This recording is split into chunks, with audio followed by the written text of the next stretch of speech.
Pakistan peoples party Sindh के सदर senator Nisar Khuhro ने कहा है कि सेनेट करारदाद के बाद मुल्क में माशी इमरजेंसी लगाने की बातें चल रही हैं जो जमहूरियत के खिलाफ है। मुल्क में जमहूरियत को डीरेल करने की साजिशें और इलेक्शन को मुलतवी करने की कोशिशें अवाम को किसी सूरत कबूल नहीं है।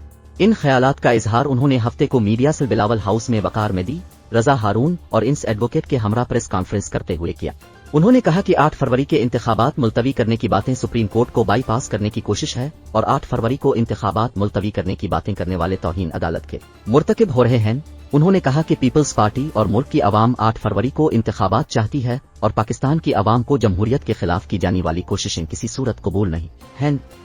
उन्होंने कहा कि माजी में अमन अमान की खराब सूरत हाल और बारिशों के बावजूद भी इलेक्शन हुए हैं, इसलिए अब अमन अमान और मौसम का कोई जवाब नहीं होना चाहिए। निसार खोड़ू ने कहा कि सेनेट में कोरम पूरा न होने के बावजूद 14 अराकीन में से 12 अराकीन सेनेट ने करारदाद के जरिए पाकिस्तान को छीनने की साजिश की है और ऐसा अमल तौहीन अदालत के जुमरे में आता है। उन्होंने कहा कि लोगों से मुल्क छीनना नहीं चाहिए, इसलिए मुल्क में इलेक्शन करवाकर मुल्क अवाम के नुमाइंदों के हवाले किया जाए, मगर सेनेट में एक साजिश की गई कि अवाम जमहूरी अमल में मुलव्वस न हो। उन्होंने कहा कि अवाम को इलेक्शन से दूर रखना अवाम के साथ मजाक होगा। उन्होंने कहा कि माजी में आइन तोड़ने वालों को अदालत ने आइन में तरमीम करने का भी इख्तियार दे रखा था, मगर अब सुप्रीम कोर्ट ने 8 फरवरी के इंतखाबात को यकीनी बनाने के लिए इलेक्शन कमीशन को पाबंद बनाकर गारंटीज ले रखी हैं, इसलिए सेनेट की करारदाद से इलेक्शन पर कोई असर नहीं पड़ेगा और इलेक्शन 8 फरवरी को हो जाएंगे। उन्होंने कहा कि इलेक्शन के बाद सेनेट में करारदाद पेश करने वाले 12 अराकीन का छर्रा कौम को याद रहेगा। उन्होंने कहा कि पीपल्स पार्टी सिंध समेत मुल्क भर में तरक्की चाहती है, मगर 2015 में जो NFC अवार्ड दिया जाना था जो अभी तक नहीं दिया गया है। सिंध को NFC में वफाक से पूरा हिस्सा मिलेगा तो सिंध इस हिसाब से तरक्याती फंड्स मुख्तस करती है, जबकि आईनी तौर पर NFC में सूबों का हिस्सा बढ़ाया तो जा सकता था, कम नहीं कहा जा सकता।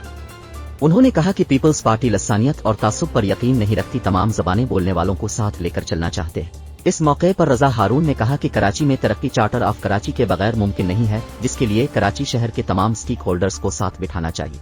उन्होंने कहा कि सदर आसिफ जरदारी से मुलाकात में उनके ख्यालात सुनने के बाद अच्छा महसूस हुआ। उन्होंने कहा कि अंदरून और बैरून सिंध की बातें मनफी हैं। मुहाजिरों और सिंधियों के दरमियान मनफी सोचों और तफरीक को खत्म होना चाहिए और सियासी मसलहतों और सियासी मफादात के लिए सिंधी और उर्दू बोलने वालों के दरमियान जो तफरीक पैदा की गई थी, जिसको अब खत्म होना चाहिए। रजा हारून ने कहा कि पीपल्स पार्टी में हमारी शमूलियत की तरजीह सिंध में रहने वालों के दरमियान तफरीक की सोच को खत्म करने के लिए। उन्होंने कहा कि सिंध में मकामी हुकूमतों को बाइख्तियार होना चाहिए। 3 करोड़ के शहर को तरक्की दिलाने के लिए तमाम स्टेक होल्डर्स को एक जगह बिठाना पड़ेगा, जिसके लिए सदर आसिफ अली जरदारी ही मुफाहमत के बादशाह। उन्होंने कहा कि लसानियत और कौमियत के नाम पर बहुत सियासत हो चुकी, अब कराची के लोग आएं और इस शहर के लिए आगे बढ़कर एक कौमी जमात पीपल्स पार्टी का साथ दें और ये पीपल्स पार्टी शहर कराची के लिए डिलीवर करेगी। अनीस एडवोकेट ने कहा कि सिंध समेत दीगर सूबों में पीपल्स पार्टी की हुकूमत बनने जा रही है, इसलिए कराची शहर के अवाम माजी में न झांकें और पीपल्स पार्टी में शामिल हो जाएं। उन्होंने कहा कि हम सदर आसिफ जरदारी और बिलावल भुट्टो जरदारी की क़यादत में पीपल्स पार्टी और अवाम के लिए अपनी खिदमात पेश करेंगे।